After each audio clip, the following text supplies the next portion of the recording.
does basketball mean to me? Basketball has been a means for me to kind of grow, come out of my shell, become more confident, become more skilled. It's allowed me to meet new people and experience new things. It's allowed me to, become more fit, work on my mental health, work on my physical health. Basketball means a lot to me, man. It's more than a game. It's very much a lifestyle, to the extent that, anyone that I come across and they get to know me, they have to get to know basketball as well, because I'm invested in basketball. So yeah, it means a lot to me. My name is Onome Anyanwu, better known as Corbs. I'm from South London, Old Kent Road, South Central I like to call it. And I play for Barking Abbey right now, and I play centre or power forward. So I guess going into that game, like I said, I'm normally thinking about winning, innit?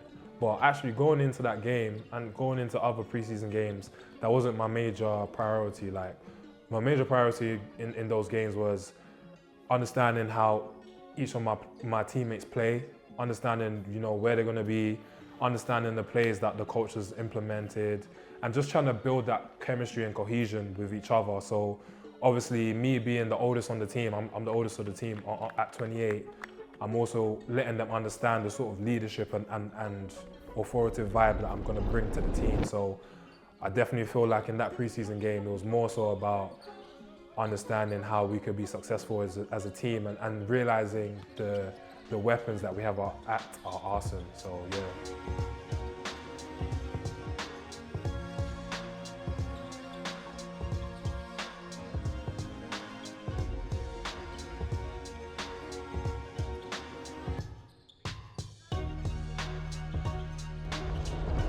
For me, basketball started very late, so I started playing basketball when I was 18.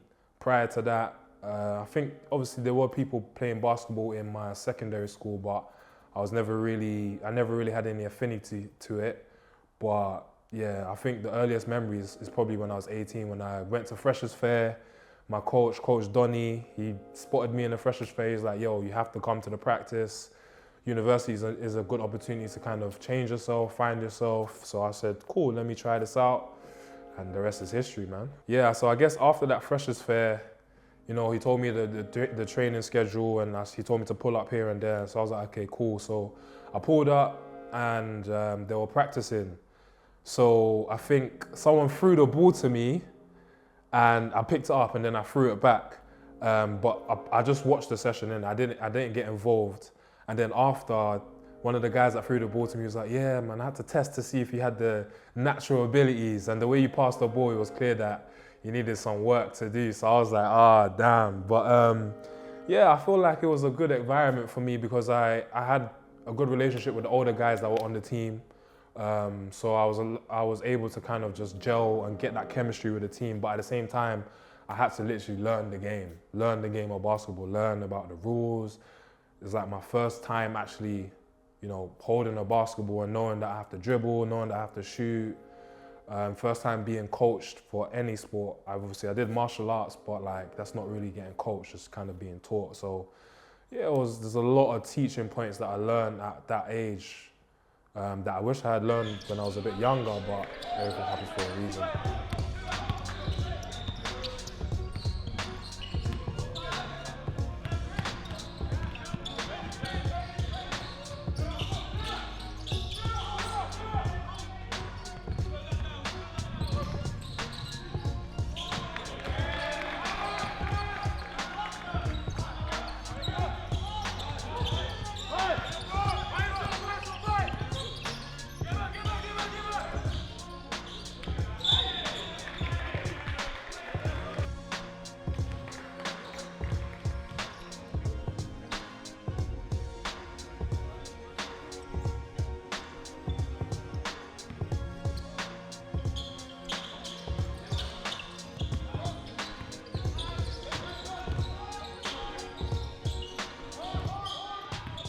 So I guess when I really felt confident as a basketball player, I feel like it was probably so I did 4 years in uni, it was probably in my second to third year.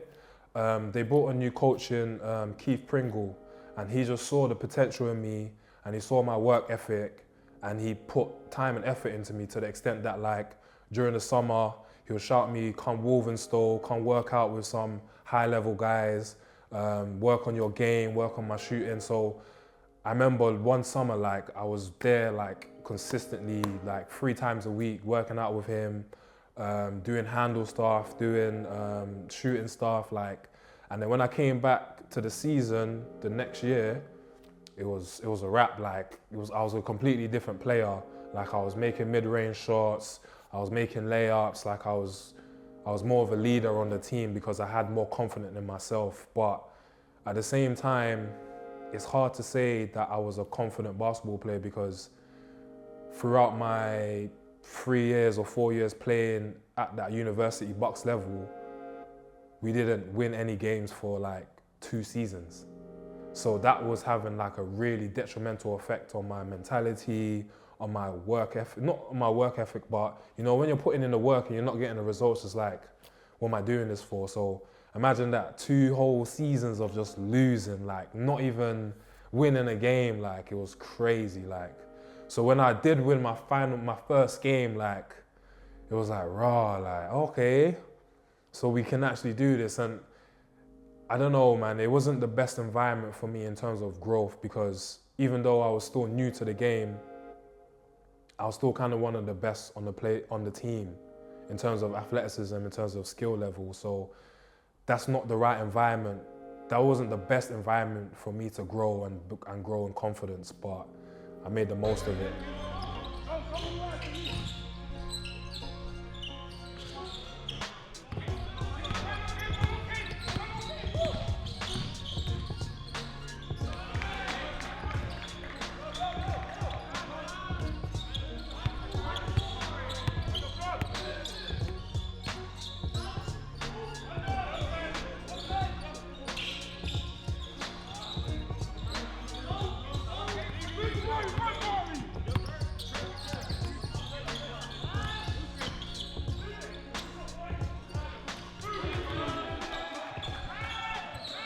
Having 2 losing seasons, oh, it's tough, man. That is incredibly tough. Like, it's incredibly tough, man. And I guess thinking about it retrospectively, like, I guess my only thing was just the love of the game, innit? Like, I just enjoyed playing it. It was new to me. I was getting to a certain level, like, we wasn't losing by crazy numbers, and we had a couple close games, but at the same time, not only was my coach like encouraging me, my teammates were also encouraging me, telling me, listen, this could be your team, this should be your team, you need to step up so that we can win, to the extent that I was the captain for the basketball team for those years that I was playing with them. I was a basketball ambassador for the university. I was, you know, working with an organization called the Basketball Foundation, where they made me a basketball ambassador to increase participation of basketball throughout the campus. So basketball was definitely more than just a game. It was a lifestyle for me. It wasn't just about the wins and losses. It was more so about how am I developing, how are the people around me developing, and how am I growing as a leader.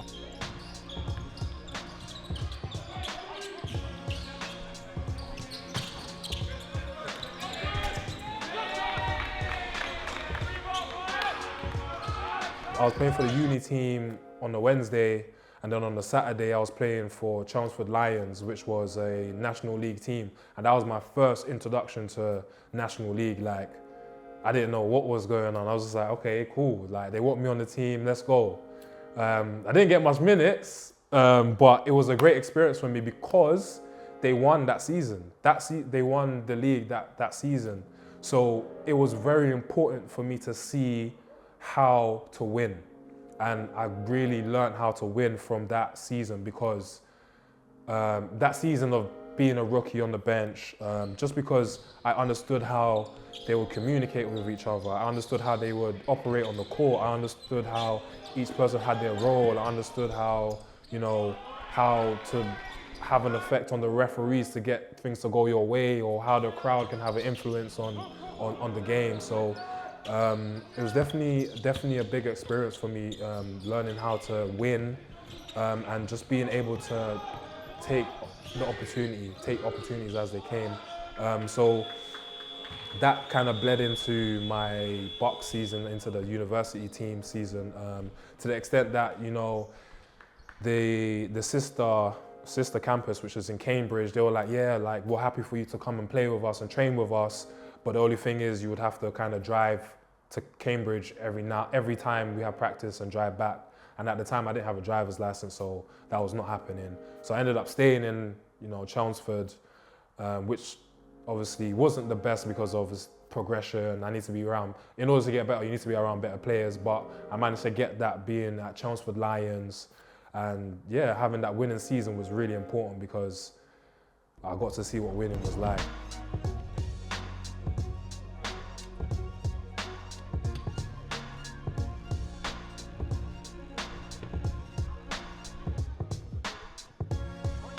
After university, it was definitely about how can I keep this going? How can I keep this momentum going?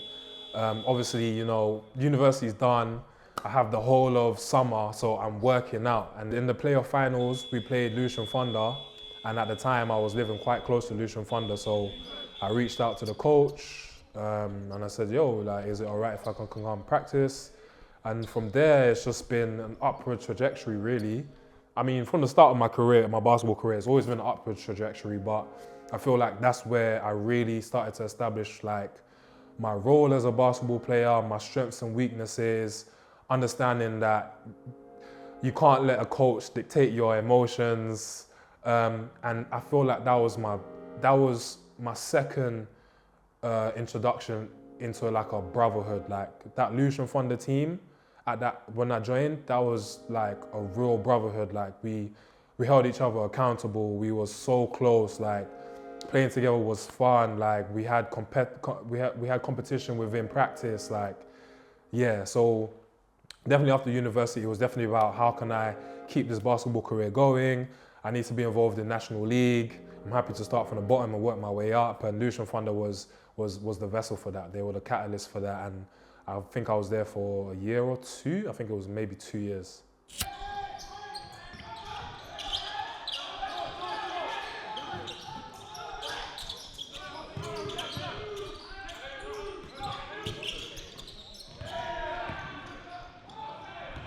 How do I communicate with my teammates? I try to communicate with them directly. I'm a direct communicator. I don't like to beat around the bush. I don't like to do all of that stuff. In the game of basketball, when we're trying to win, there's no time for all of that nice stuff. Oh yeah, just do this for me, because no. I need this from you. You need to do this. This is what happened. This is how I feel. And I feel like in that moment that you might be talking about, I think that's the play where a screen was set on me and I just went up to Curvy, who's number 10. I was like, yo bro, like, he set a screen on me, I didn't know, like, you need to let me know that. And obviously I said it to him in a palatable way, obviously. And he was just like, oh yeah, because, you know, I didn't know, blah, blah, blah, I was playing this, I was playing that. And it was just about open communication. And I feel like a lot of teams don't win because they don't have open lines of communication and there's a lot of ego, which is why playing for Barking Abbey and playing with a lot of young guys has been quite advantageous for me because they see me as a leader, they see me as a role model, so they listen to me when I'm speaking. Whereas, you know, if you're playing in a team where there's varied ages and everyone's kind of the same age, people are a bit more reluctant to listen. But yeah, I feel like we always try to hold each other accountable, and I'm not included in that. People can hold me accountable as well. There's many times where Lurks has come to me and said, bro, what are you doing? You need to do better. I think there was even a play in that game where he passed me the ball and I wasn't ready, and he was like, you don't want me to pass it to you because I don't have to pass it. And I was like, you're right, bro, you're right. I'll keep my head up. Next time when you pass it, I'll be ready. It's just about, you know, having open lines of communication with your teammates and taking accountability and not taking things so personally. If you want to win, bro, you can't always be personal, man. You got to do what you need to do to win, man.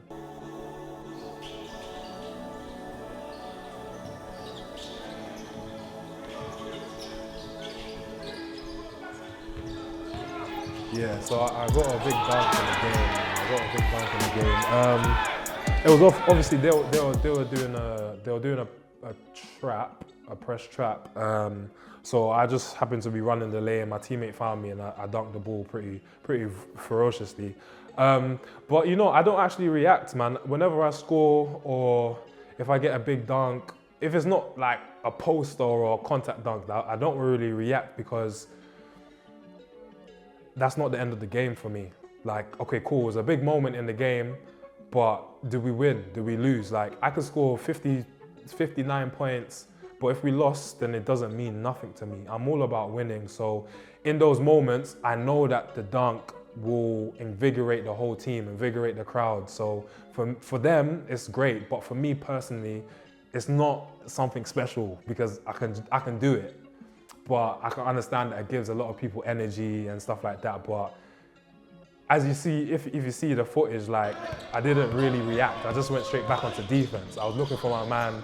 I was like, okay, cool, let's play defense. Because I don't want my teammates to think because you scored a good bucket, now you have to celebrate and we can't play defense and now they've scored a fast break on us. Nah. We're here to win. And in order to win, you celebrate after. You can't be celebrating in game unless, you get an and one and there's an opportunity for you to celebrate, then that's different. But stuff like that, I'll celebrate after the game.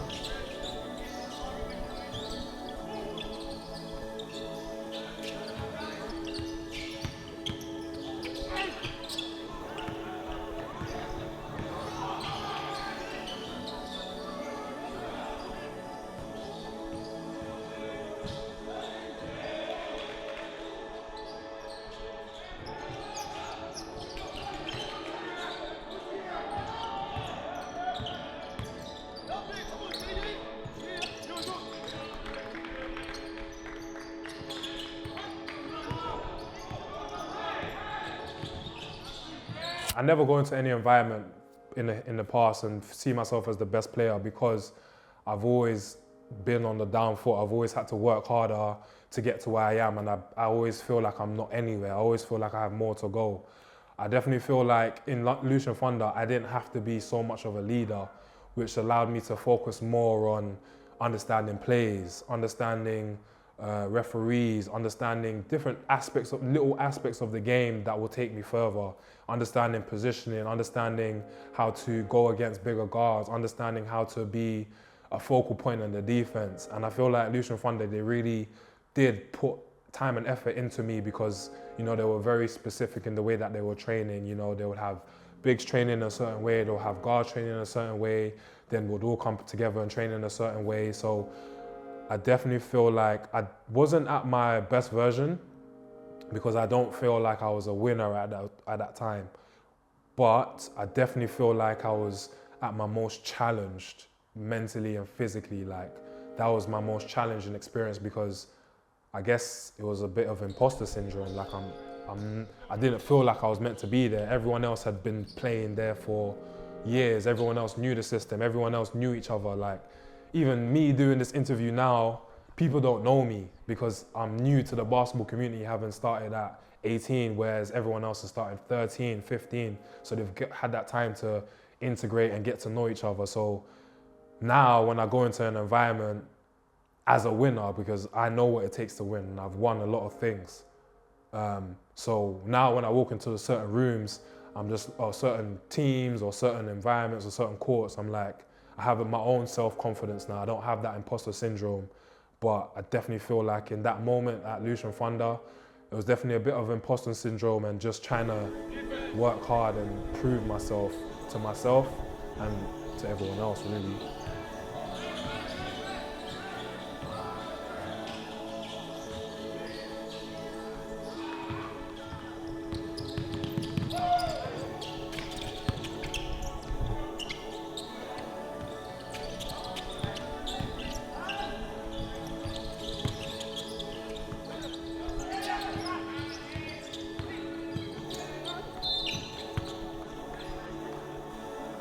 When I come off the court, like, my thing is that I'm still the best teammate on the bench. Like, my thing is to support my guys regardless of if I'm in the game or outside of the game, because, the bench is the sixth man on the court, really. I'm letting them know, okay, there's a screen coming here, you're by yourself.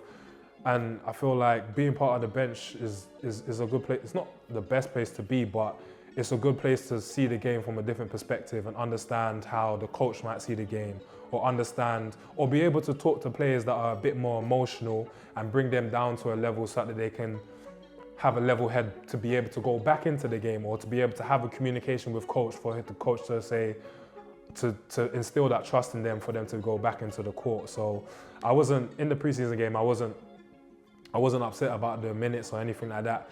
My coach was even apologizing and saying, you know, yeah, I'm sorry that I had to take you out, you know, preseason game, blah, blah, blah. And I was just like, I trust you. Like, if you don't trust the coach, then it's already going to be a problem, you know.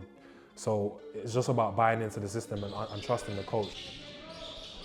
On the bench, like, if I see an opportunity to give some feedback or to uplift my teammates, I'll always do it. Like, I think I was telling him, like, there was a time where you needed to front the post, or, you know, you needed to be more aggressive in the pick and roll, or you needed to drop on defense. So he's a young guy, like, the team is young, so I'm just trying to impart my knowledge onto him, because from the way that the coach is explaining to me, he's going to be my backup. So I wouldn't want him to come into the game and be lost. Not that he's lost, but I want to make sure that he feels confident in what he's doing. And he does always come to me and ask me for advice about what should I do about this, and what should I do about this, and how do I do about this. And I'm not the most experienced, like, player. I haven't played at the most craziest heights, but I still have knowledge to impart. So I always try to give it to the best I can. And more than anything, I can give you knowledge about defense. I can give you knowledge about winning.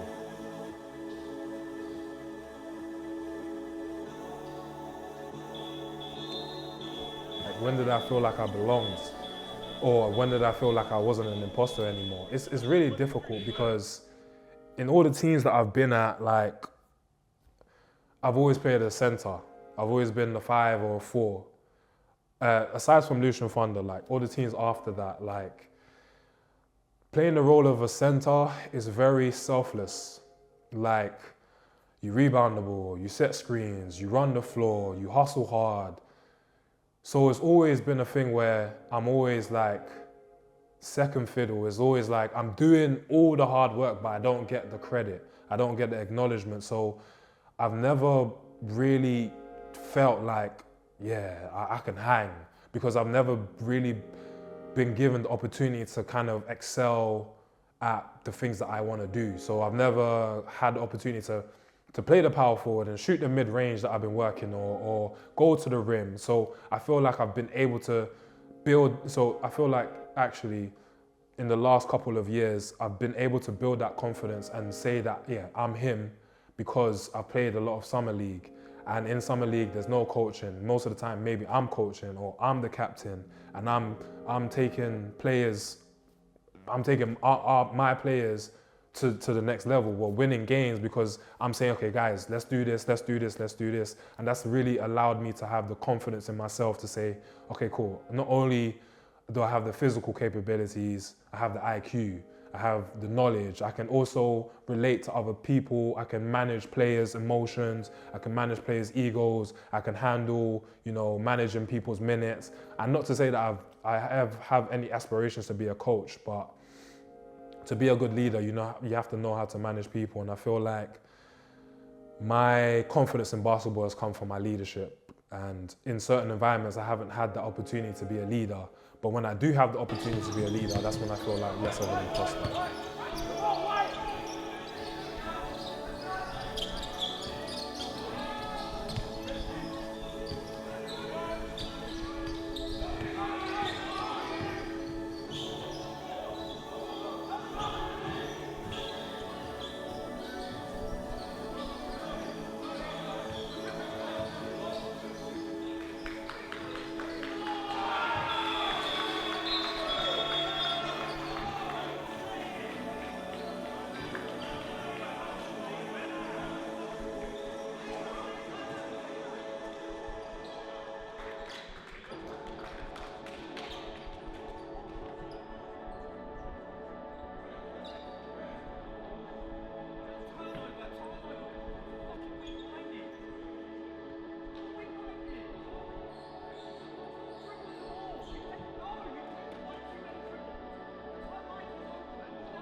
If I think about low moments in basketball, I definitely have to relate to. I definitely have to refer to the 2 losing seasons because that's enough to make anyone want to quit basketball. But I definitely feel like that was a big learning thing for me. But the first thing that comes to mind in terms of like low moments is like there was opportunity for me to have an impact. I don't like not being able to have an impact in a game.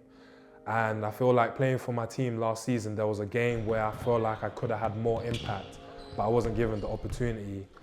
And that was a real low moment for me because I felt like, am I not good enough? Can I not play at this level? Does the coach not believe in me? Am I not as good as I think? You know, that really hit me hard because we lost that game. And I was just there like, I barely played that game and I just felt like, it was just bewildering to me. And obviously I addressed it with the coach and we've hashed it out now and I understood his sentiment. But at the same time, I was just like, I just felt so low, like to the extent that like, when I got to work on Monday, I think the game was on Sunday. When I got to work on Monday, I was like to my manager, it's a new job, you know, imagine I started the job probably a month prior. I told my manager, listen, I'm gonna be emotional for the next couple of days, so just be easy with me because I'm still reeling over the weekend, like, because I work hard. I work really hard to get to where I am. So in big moments and big games, when I don't have a chance to impact the game, it affects me negatively, like, because I feel like I'm an impact player. There's many games that I've played where I've come onto the court straight away and had an impact. I've got a block, I've got a steal, I've set a good screen for my teammates to score. Like, I'm very much an impact player and I feel like I know what it takes to win and I always try and do the nitty gritty to win. So in that moment, in that game, after that game, I was livid. Like, I was so low, I was so angry, so frustrated, and it sent me down a spiral. But that's the nature of the game, man. You know, everyone's fighting for minutes. Each coach has their own, you know, thought processes, and I can't hold anyone against that. I can't hold anyone accountable for decisions they thought would be beneficial for the team.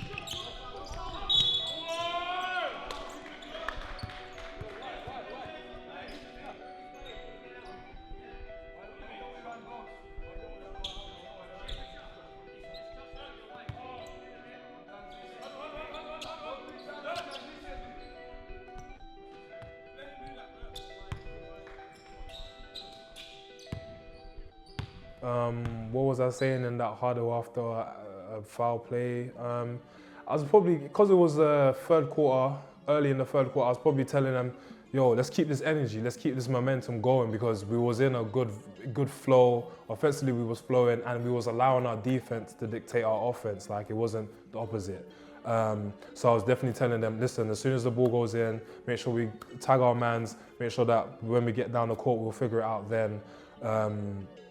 I was definitely making sure that we had this, keeping the energy and the morale up because at the same time, you know, I feel like I have teammates that, I don't know if they played National League before. They might have played EABL or they might have played, you know, local league, but I don't know if they played National League against men. Men are physical, like it's a physical league. They're gonna be guarding you different. So I definitely wanna encourage them to be more aggressive, to be more physical, to be more energetic, because that's our advantage. Our youth is a big advantage for us. So definitely probably just encouraging them and making sure that we're locked in.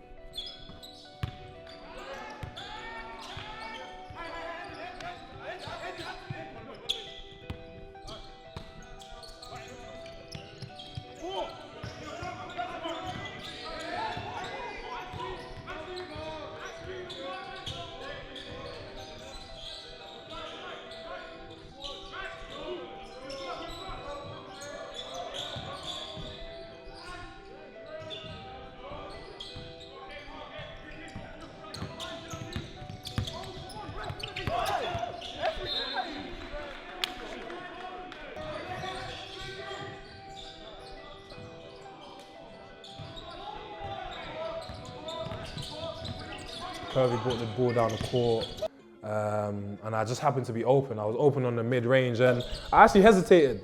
I pump faked, I hesitated, And I was like, I've been working on this, man. Then I shot it. It banked in, but it went in. But yeah, I was just like, my coach, he wants me to take that mid-range shot because I've been doing it last season. I've been doing it in practice, but it's like, I don't always take the shot because depending on what we're doing on offense, it might not be a good shot. Like, because I am probably the most predominant rebounder, if I take that shot, there might be not, and I miss, there might not be anyone to rebound. So I have to be smart about the shots that I take.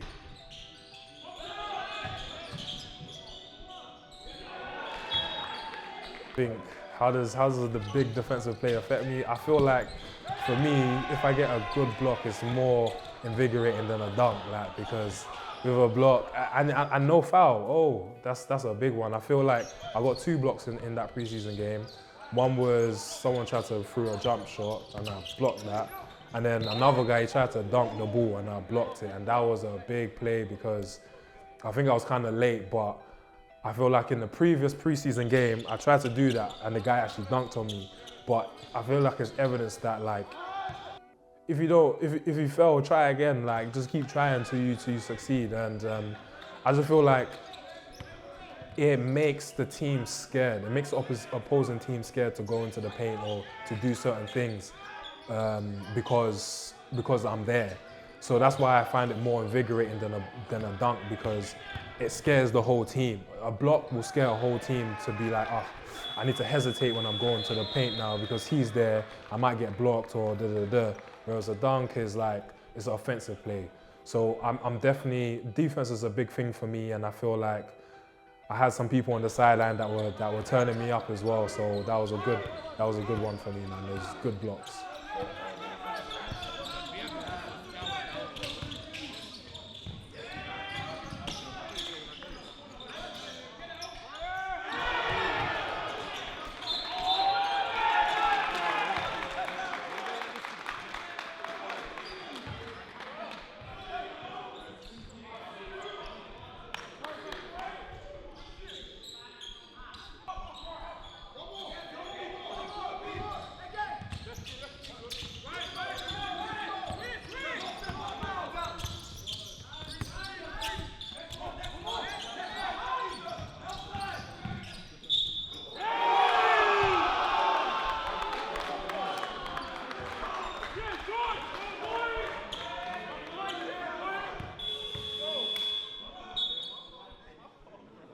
I had a lot of rivals, and that it makes it a bit tough for me, man, because it's a sore subject, man, because he passed away not too long ago, man. He passed away not too long ago. So obviously, probably some of you might know TJ Hibbert, one of my close friends, and I know Juan spoke about it in his interview, but yeah, he passed away literally when I was on my way to a game. Like, I just got into the venue of one of my games and I got the news that he passed away. So yeah, that's a tough question for me, because the reason why it's tough because he came out of Lewisham Thunder. I went to Lewisham Thunder, and that's where I met him and Ty Nsangu, and these two were like and Ashley. I can't remember his second name, but Ashley. These 3 were like my rivals. We're both kind of the same height. TJ is 6'8", Ty is 6'7", Ashley's 6'6", and I'm 6'6". So we was always going at it like, okay, I'm gonna cook you today. Oh, he cooked you the other day. It was always a rival. We was always trying to get better with each other, like, to the extent that, Ty is playing BCB now, and TJ was playing D1. So it was always a rivalry, always a competition with us, because like I was always referring to them two as my sons, and then obviously Ashley was a bit older than us, so he's unks in it, but them two were my sons in it. So I would always say, oh, you two are my sons, but they were like, nah, we're not having it. So yeah, like, thinking about that now, thinking about rivalries, and I think about my bro, it's just, yeah, it's difficult, man. That's a really difficult question, because yeah, man, the feelings and emotions are still very raw, like, to the extent that, when I did make the playoffs with Barking Abbey last season, and Ty with his team Reading Rockets, we went to TJ's grave and we presented the medals to him, because because that's our rival, man. We've always been working hard for each other to get better. So we had to present that medal to him to say, bro, we're working hard for you, bro. We did this for you because we didn't get to where we are without you. So yeah, definitely has some big rivals. And they've been successful in their careers, and it's taken me so far. So I look forward to those rivals, seeing them in the summer, seeing them in the league, seeing them in the cup. It's smoke for you like every time, man.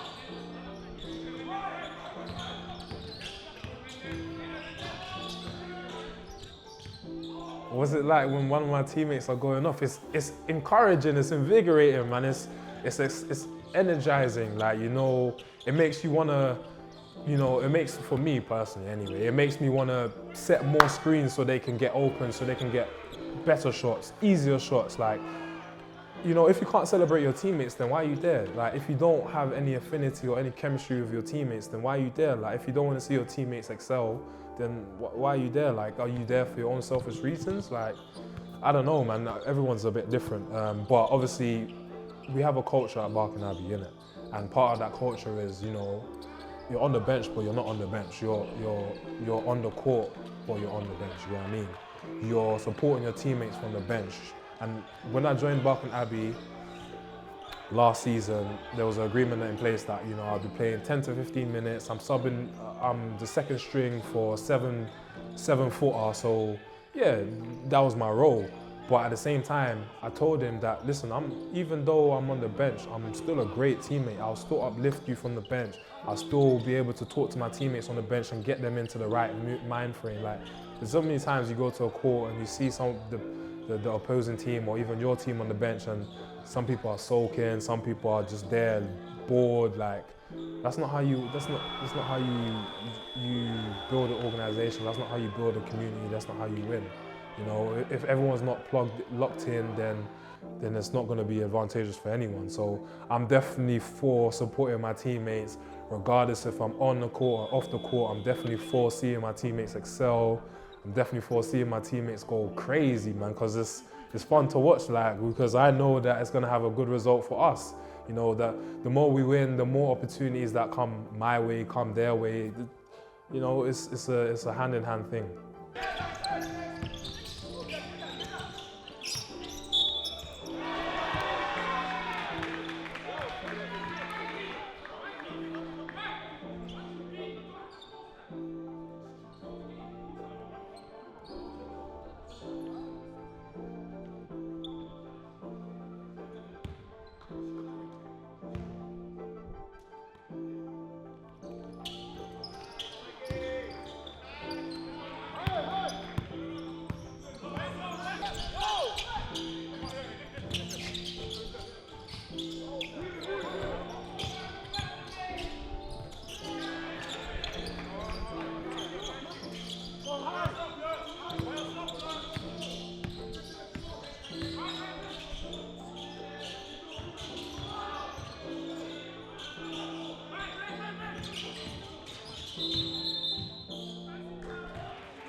How do I approach the game physically and mentally?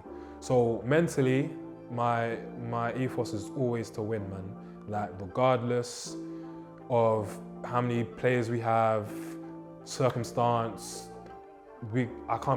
play to win. I don't play to participate. I don't play to lose. I don't play for accolades. I don't play for points. I don't play for rebounds. I play to win. So whatever it takes to win, I'll do it. Even if that means that I don't score, even if that means I take 0 field goals, even if that means I have to take 20 rebounds, I play to win. So whatever the team needs me to do to win, that's what I'll do. In terms of physically, I try to prepare myself the best I can. I'm in the gym. I stretch every morning. I do my push-ups every morning. Something I've implemented at the start of this year, just because I'm just trying to get better physically. Recently, I've started swimming once a week. I've been on certain workout plans. Shout out to Illy Performance for the workout plans. That's got me strong. It's got me more athletic. So in terms of mentally, the aim is always to win, and how I can uplift my team and how I can be the best leader in order to take my team to a win.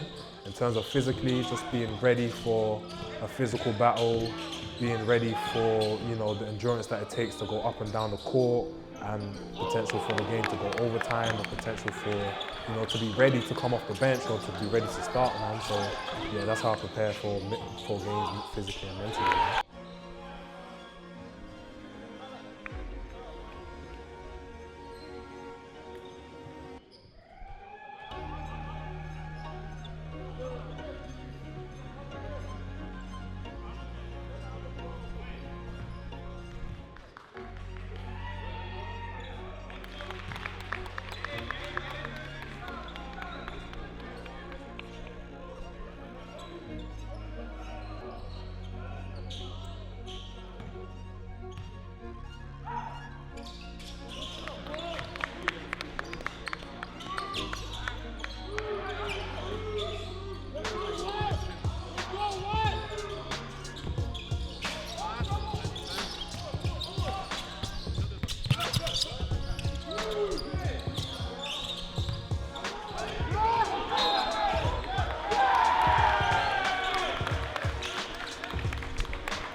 So it's a close game, 2-point game. There's like 4 seconds or 2.6 or 3.6 seconds left on the clock. Coach calls a timeout, draws a play. Not for me. The play wasn't for me. The play was for Josh, the guy with the headband in it. It was a post play for him. So I was setting the screens for someone to flare out, and then the inbounder was supposed to get the ball to the post. Cool. So obviously I've gone into the court now, and the play hasn't kind of gone the way that we want it to go. So I've flashed to my guy that's inbounding. I've got the ball, but I haven't looked at the time. So I'm thinking, as soon as I get it, I need to jack it up, which is what I did. So I tried to floater it, and then it bounces off the rim. So I'm thinking, okay, cool, it's bounced off the rim. The time is gonna go off. But then Josh has time to tip it, and the time is still going, and then I have time to tip it again. And I was like, oh my gosh, like if I had just caught it and 1-2 dunked it, it would have been a tied game, could have potentially been going overtime, and that's a lesson learned for me. I'm happy that it happened then, because I need to be more aware of that stuff. I can't just be catching the ball and not be aware of how long is left on the clock, because in those crucial moments, if that was a big game, if that was a game to decide who finishes first, who finishes second, or who goes playoffs and who doesn't, I would be very angry with myself. So I'm happy that it happened there in that moment, so I can learn from it and be like, okay, cool. In this situation, or if this scenario happens again, I know how to act. I know how to act accordingly, man.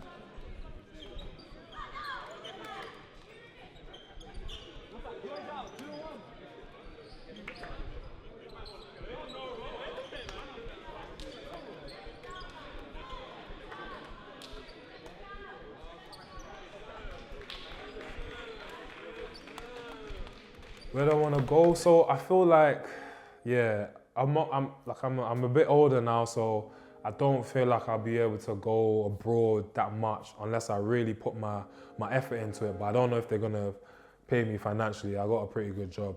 But in terms of basketball now, like I definitely want to be playing for a BCB team in the next coming years. Like I definitely feel like that's within my remit, and I'm just going to be working hard towards that. I mean, I feel like last season was a good showcase for me. You know, people could see what I bring to the table. I feel like I've always been bringing the same thing to the table, but you know, going to the playoff finals, I've never been to the playoff finals before. Never been to Manchester to play, you know, in the finals in that environment. So I'm definitely looking forward to more opportunities like that. And in terms of basketball, like I said, I've got a couple of ventures that I'm trying to undertake in the future. So look out for that. And I'm just happy to see that the basketball community is growing in the UK, man. And I want to be an ambassador for that, you know, encouraging more people to play. And you know, my basketball career has been quite different from other people, and I want to make sure that I can provide that to the youth that are in a similar position to me, like someone that has the height but hasn't, you know, locked into the basketball. I want to be able to provide that support for them and give that encouragement, man. But yeah, man, that's where I'm at right now.